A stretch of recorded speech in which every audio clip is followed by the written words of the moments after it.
இது போகும் வழியோ வெற்று பாதை, திரும்பும் வழியோ வெற்றி பாதை, விரும்பிய இதயத்தை அடைந்திடும் பயணம் இது.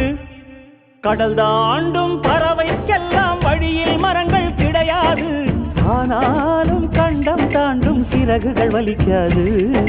மலையேறும் எறும்பின் கால்கள் வெயிலை மிதித்து உடையாது, மனதோடு காதல் வந்தால் மனிதா தடையேது.